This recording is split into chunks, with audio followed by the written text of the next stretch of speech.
There are places along the coastline where the boundary between our world and something else grows dangerously thin. Places where the tides don't just pull at the water, but at reality itself.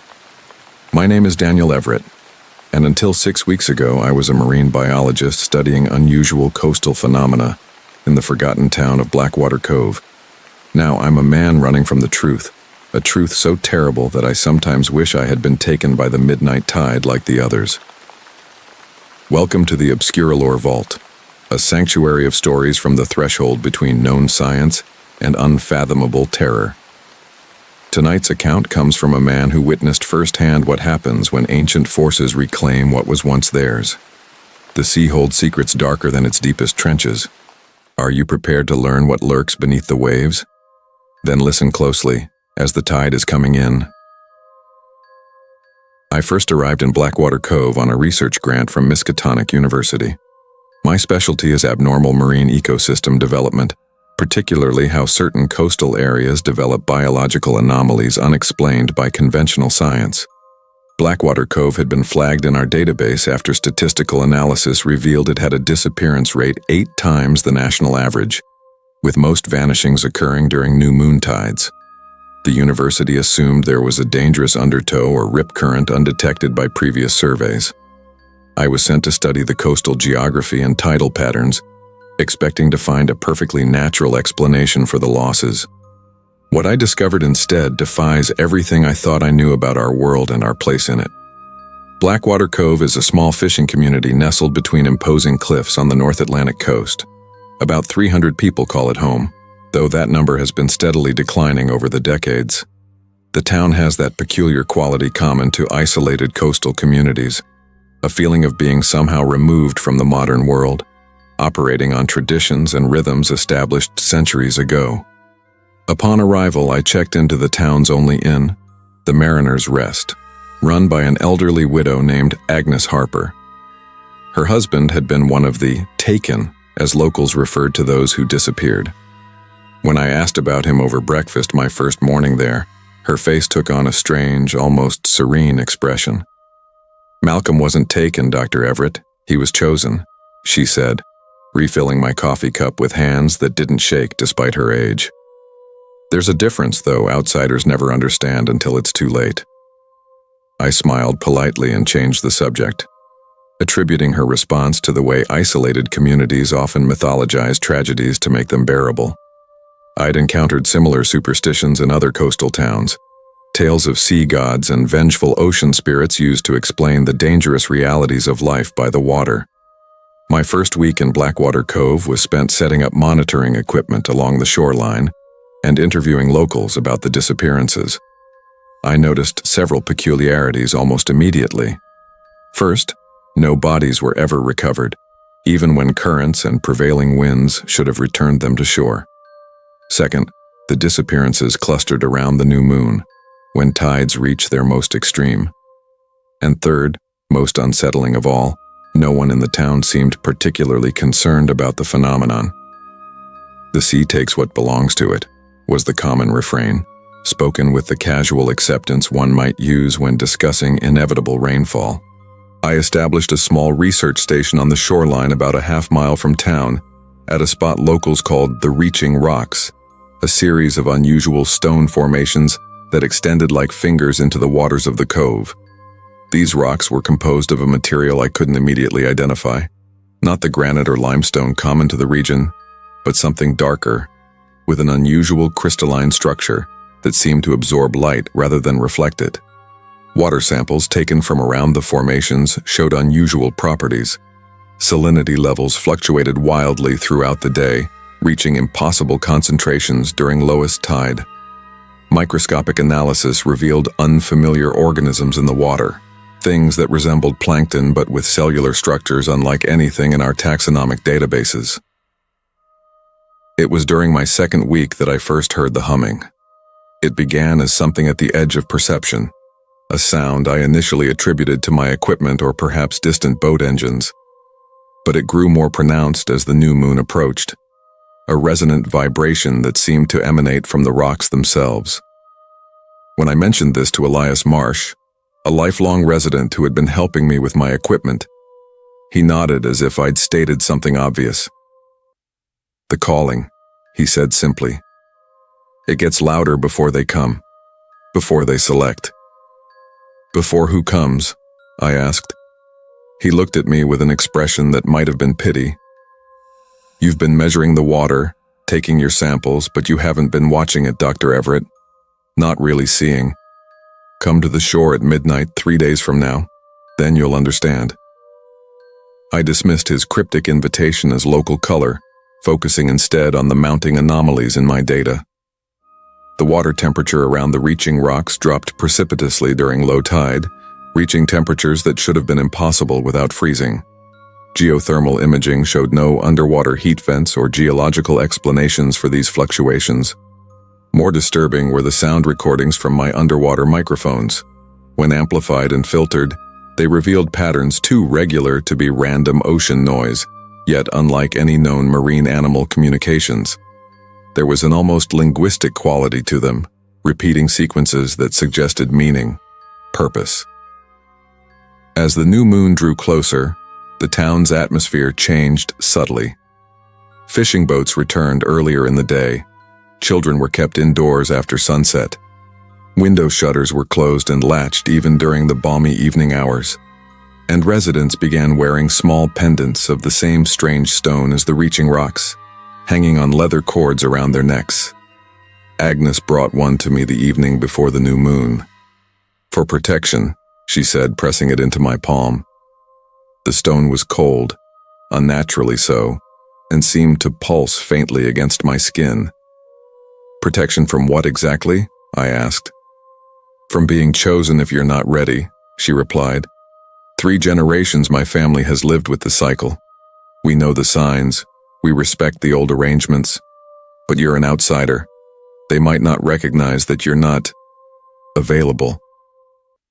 I accepted the pendant to humor her, slipping it into my pocket rather than wearing it.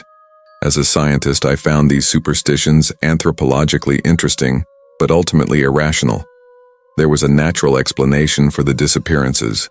Unusual tidal conditions, hidden currents, perhaps even toxic gas emissions from the strange rock formations affecting victims' orientation and swimming abilities. That night, I decided to conduct measurements during the highest tide, which would occur just after midnight.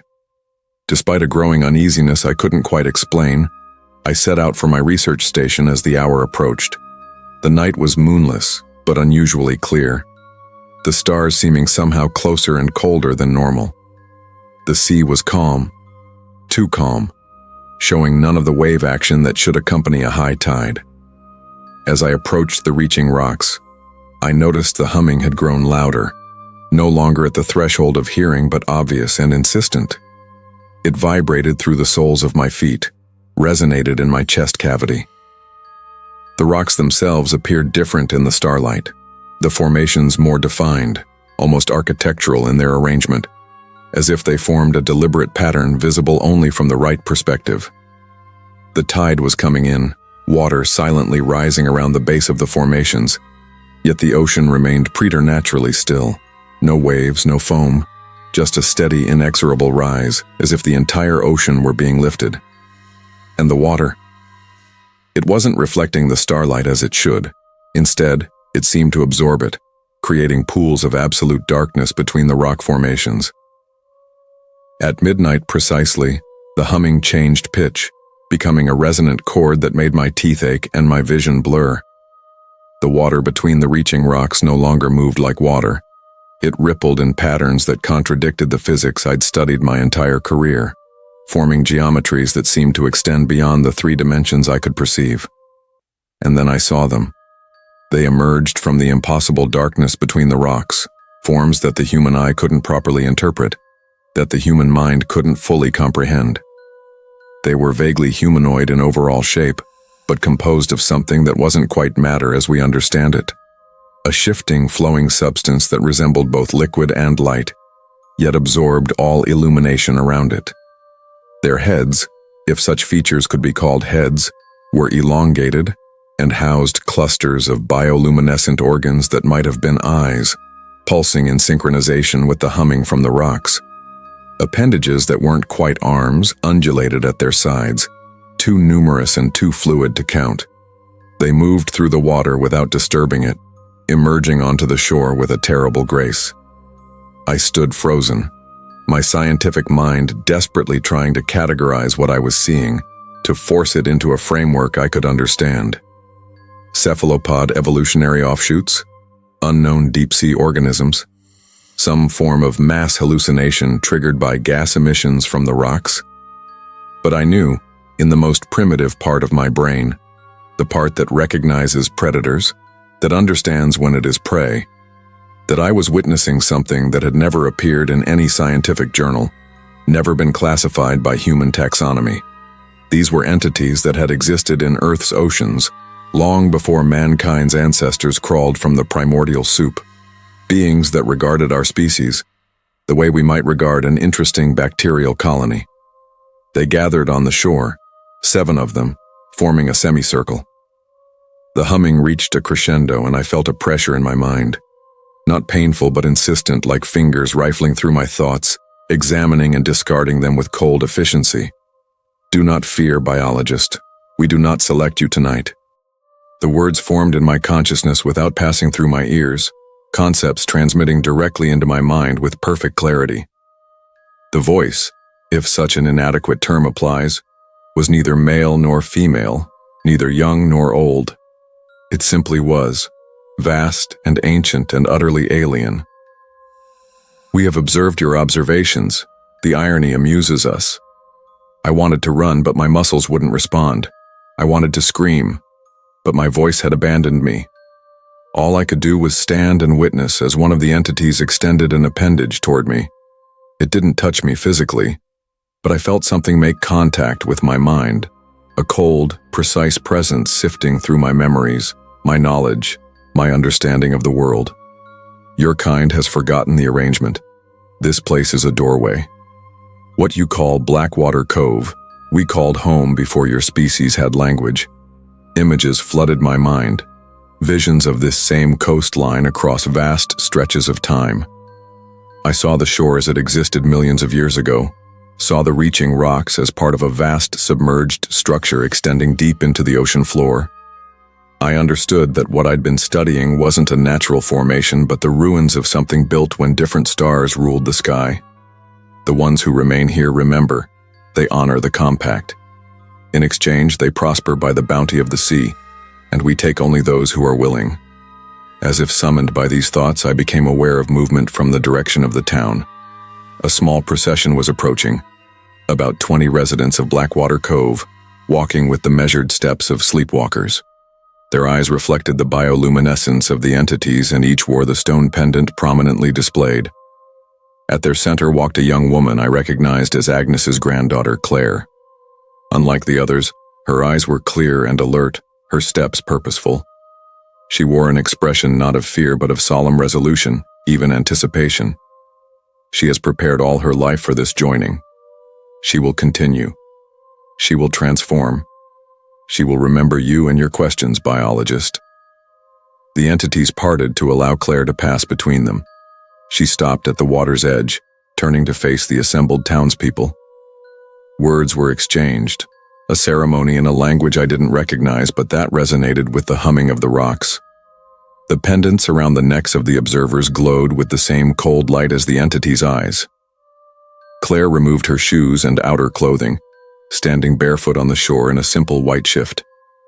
She spoke final words to her family and neighbors, embraced an elderly man who must have been her grandfather, then turned and walked into the water. The entities followed, surrounding her as the tide rose around them. The impossible geometries in the water intensified, folding space in ways that made my vision swim and my mind recoil. Claire showed no fear as the water reached her chest, her shoulders, her chin. The entity's appendages enveloped her in what looked almost like an embrace. Then, between one moment and the next, they were gone. Claire and the 7 entities vanishing not by submerging, but by simply ceasing to exist in our reality, leaving behind perfectly still water under the cold stars. The humming stopped. The tide began to recede. The townspeople turned and walked back toward Blackwater Cove as if they had just witnessed something as ordinary as a church service. I remained frozen for several minutes before my body responded to my commands again. When it did, I ran, not toward town, but to my rental car parked near my research station. I drove through the night, putting as much distance between myself and Blackwater Cove as possible before exhaustion forced me to stop. In the days that followed, I tried to convince myself that I had experienced some form of hallucination, perhaps caused by stress, sleep deprivation, or even toxins released by the unusual rock formations. But the data remained on my instruments, the recordings still contained those almost linguistic patterns, and the water samples still showed organisms that defied classification. I considered reporting my findings to the university, but what would I say? That an isolated fishing community was engaged in ritual sacrifice to interdimensional ocean entities? That a geological formation was actually the ruins of a non-human civilization millions of years old? My academic career would end immediately. Instead, I compiled my research into encrypted files and buried them deep in private servers. I tendered my resignation from the university, citing personal health concerns. And I moved inland, as far from the ocean as I could reasonably go. But distance hasn't helped. The dreams began about a week after I fled Blackwater Cove. Vivid visions of underwater cities built in geometries that shouldn't be possible, populated by beings that shift between forms like living mercury. And in these dreams, Claire is always present, watching me with eyes that now pulse with bioluminescence, her body transforming into something no longer entirely human. "We will remember you, biologist," she says in these dreams. "And when the tide rises high enough to reach where you hide, we will find you again." I've researched the history of Blackwater Cove since my return. The town's records go back to 1698, when it was established by 7 families who broke away from a larger colonial settlement. Those 7 founding families still dominate the town's population, with names recurring through generations: Marsh, Harper, Gilman, Waite, Phillips, Howell, and Pierce. What's more disturbing is the town's remarkable resilience through history. While neighboring coastal communities suffered during economic downturns, Blackwater Cove always maintained its prosperity. Their fishing yields remained consistent even when other regions experienced collapse. No major natural disasters have struck the town despite its exposed position. A compact, the entity had called it. An arrangement. The most troubling discovery came from meteorological records. The tidal anomalies I'd observed have been gradually increasing in intensity over decades. The zones of unusual water temperature and salinity are expanding with each new moon cycle.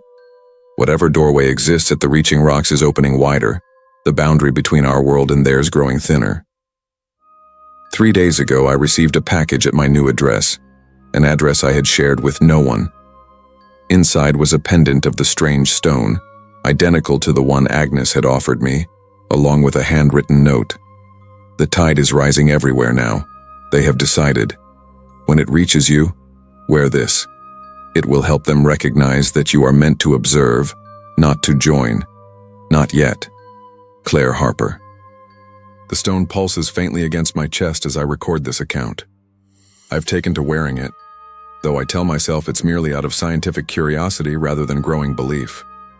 I've also found myself checking tide charts compulsively, noting with increasing alarm that tidal anomalies similar to those at Blackwater Cove have been reported at other locations along the coast, points equidistant from each other, forming a pattern that the rational part of my mind refuses to recognize.